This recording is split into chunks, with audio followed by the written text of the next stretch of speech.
Toute la journée, Flonflon jouait avec Musette. Tantôt d'un côté du ruisseau chez Musette, tantôt de l'autre chez Flonflon.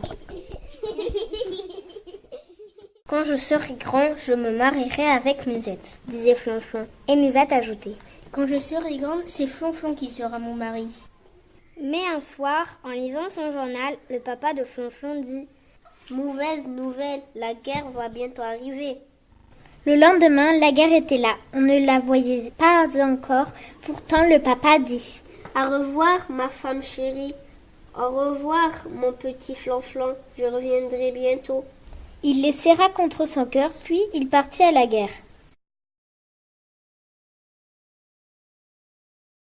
Le jour suivant, Flonflon dit « Je vais au ruisseau jouer avec Musette. » Mais la maman lui montra par la fenêtre qu'à la place du ruisseau, il y avait maintenant une haie d'épines.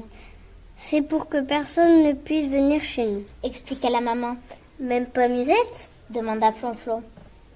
Alors, la maman dit « Chut, il ne faut plus parler de Musette, c'est défendu. » Pourquoi ? Parce qu'elle est de l'autre côté de la guerre. « Où est la guerre ?» demanda Flonflon. « Je vais lui dire d'enlever cette haie d'épines. Je vais lui dire de s'en aller. » La maman dit que ce n'était pas possible. La guerre était trop grande. Elle n'écoutait personne. On l'entendait aller et venir. Elle faisait un bruit immense.